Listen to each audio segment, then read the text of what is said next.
Hey guys, आप सबका स्वागत है आपके अपने चैनल टेलीकॉम तक पर। और उम्मीद करता हूँ आप सब अच्छे होंगे। टेलीकॉम बिल 2023 पे आप सब लोगों को खबर मिल गई होगी कि बिल आ चुका है और बहुत सारी वीडियो भी बन चुकी है। बट मैं इस वीडियो में आपको बिल्कुल सिंपल तरीके से बताऊंगा कि इस बिल का आपसे क्या लेना है, क्या आपको इस बिल से आपके ऊपर क्या इफेक्ट पड़ सकता है। और जियो ने इस बिल के जो इस तरीके से वोडाफोन, आइडिया और एयरटेल ने स्वागत किया है, तो जियो इस बिल का स्वागत क्यों नहीं कर पाया है उस तरीके से। और गवर्नमेंट ने जो नया बिल आया है, अपने पास कुछ अधिकार भी गवर्नमेंट के पास पहुंच गए हैं, तो वो अधिकार भी गवर्नमेंट के पास जो है वो बताऊंगा आपको। तो गाइस, आगे बढ़ने से पहले अगर आपने अभी तक हमारे चैनल टेलीकॉम तो सब्सक्राइब नहीं किया है तो कर लीजिए सब्सक्राइब और बेल आइकन को कर दीजिए हिट, ताकि इस तरह का कोई भी अपडेट आपसे ना हो मिस। चलिए गाइस, स्टार्ट करते हैं वीडियो। तो सबसे पहले ये बताते हैं कि गवर्नमेंट ने जो जो हम लोगों को काम की चीजें है वो आपको बताता हूँ कि क्या क्या हुआ है पास। उसके बाद को बताऊंगा कि गवर्नमेंट ने अपने पास क्या क्या अधिकार रखे हैं। तो जो सबसे पहला है वो है प्रमोशन कॉल्स एंड एसएमएस को लेकर के हम लोगों के पास जिस तरीके से कॉल आती है किसी भी संस्था से, वो किसी भी प्रमोशन की हुई कि हमारा ये चीज ले लो, हमारा ये कोर्स ले लो, या हमारा ये प्रोडक्ट ले लो, या शेयर मार्केट में अपना पैसा इन्वेस्ट कर लो, हमारे थ्रू कर लो, उसके थ्रू कर लो, उसको थ्रू कर लो।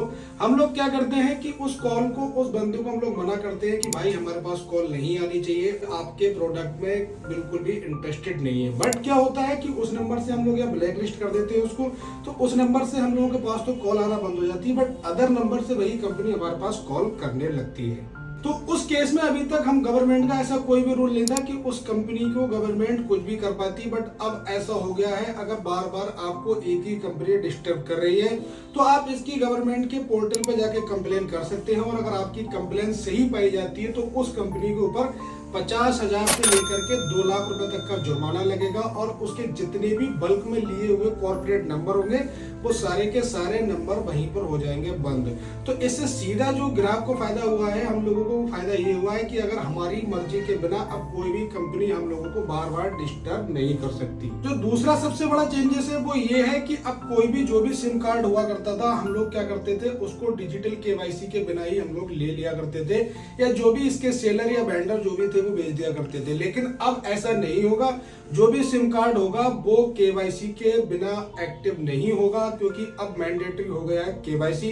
अभी तक सिम कार्ड दो तरीकों से मिलता था। पहला ये होता था कि हमने सिम कार्ड लिया, उसके बाद कंपनी के आईवीआर नंबर पे हम लोगों ने अपने डॉक्यूमेंट्स वेरीफाई करा लिए। बट अब हम लोगों को सिम कार्ड लेते वक्त ही अपने डॉक्यूमेंट्स वेरीफाई कराने होंगे। उसके लिए हमें आईवीआर नंबर पर कॉल करने की कोई भी जरूरत नहीं है। अब सीधी सी बात यह है कि हम लोग अब एक से ज्यादा सिम कार्ड एक दिन में नहीं ले सकते, क्योंकि एक से ज्यादा सिम कार्ड लेने का तरीका वही था जिसमें हमारे डॉक्यूमेंट्स वेरीफाई नहीं होते थे। अब हमारे डॉक्यूमेंट्स वेरीफाई होने लगे हैं, तो अब हम एक से ज्यादा नंबर नहीं ले सकते। अगर कोई भी बंदा सिम कार्ड बेचने वाला या लेने वाला अगर इस नियम का उल्लंघन करता है और वो इसके बिना अगर सिम कार्ड ले लेता है बिना डॉक्यूमेंट्स वेरीफाई कराए, तो उस पर गवर्नमेंट ने जो अपना जुर्माना रखा है वो 50 लाख रुपए तक का जुर्माना रखा है, और इसके साथ में जेल का भी प्रावधान इस बिल में किया गया है। 3 साल तक की जेल हो सकती है और 50 लाख तक का जुर्माना लग सकता है। अब जो सबसे बड़ी बात है मैं आपको बताना चाहता हूँ, इस बिल का सबसे बड़ा चेंजेस ये है कि सैटेलाइट इंटरनेट को मंजूरी मिल गई है। जैसा कि आप सब लोगों ने खबरों में सुन लिया होगा कि एलन मस्क की कंपनी इंडिया में एंटर करने वाली है टेलीकॉम में। तो वो जो कंपनी एंटर करेगी तो अपना इंटरनेट जो प्रोवाइड कराएगी वो सैटेलाइट के जरिए ही प्रोवाइड होगा। तो इससे जो सबसे ज्यादा धक्का लगा है वो लगा है जियो को, क्योंकि जियो ने पूरे इंडिया में अपना फाइबर बेचा रखा है। अब यहाँ से फाइबर की जो वैल्यू है वो कम हो जाएगी, और सीधा सैटेलाइट से हमारे जो आएंगे ना विदेश से एलन मस्क भैया, वो सीधा सैटेलाइट से इंटरनेट पहुंचा देंगे।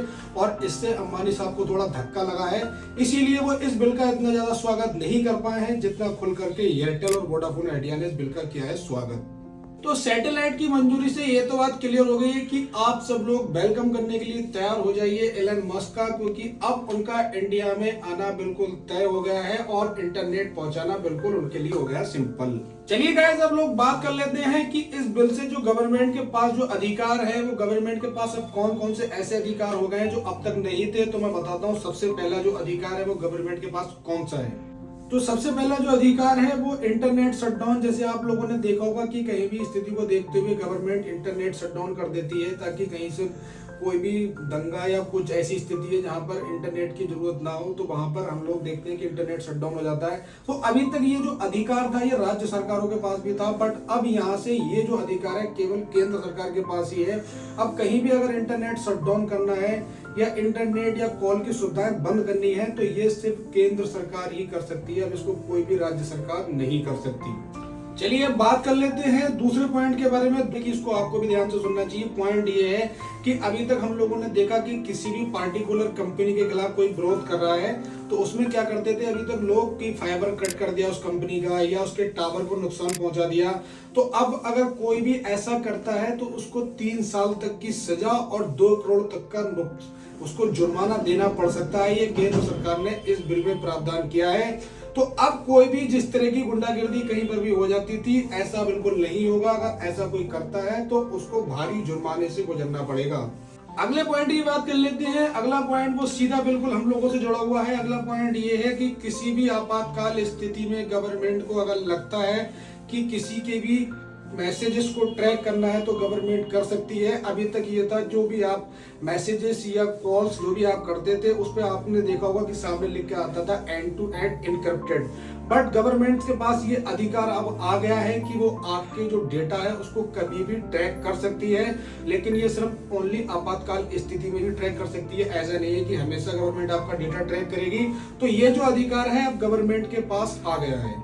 चलिए अब बात कर लेते हैं लास्ट पॉइंट के बारे में। लास्ट पॉइंट ये है कि जनहित में अगर सरकार को लगता है कि किसी भी टेलीकॉम कंपनी को कोई भी मैसेज भेजना है या कोई भी ऐसा इंडिकेट करना है उस कंपनी को जो जनहित में है तो गवर्नमेंट इसको कभी भी कर सकती है। इस बिल में ये प्रावधान गवर्नमेंट ने कर दिया है। ये भी अधिकार गवर्नमेंट के पास है कि किसी भी कंपनी को किसी भी समय गवर्नमेंट कुछ भी ऑर्डर दे सकती है और उस कंपनी को गवर्नमेंट का वो ऑर्डर मानना होगा। तो उम्मीद करता हूँ गाइस आपको वीडियो पसंद आई होगी और जो नया नियम आया है उसको लेकर अगर आपके पास भी कोई क्वेश्चन है तो वो हम लोगों को जरूर कमेंट्स में बताइएगा और एक बार चैनल को सब्सक्राइब और वीडियो को कर दीजिएगा लाइक। मिलते हैं किसी नेक्स्ट वीडियो में किसी नेक्स्ट टॉपिक के साथ।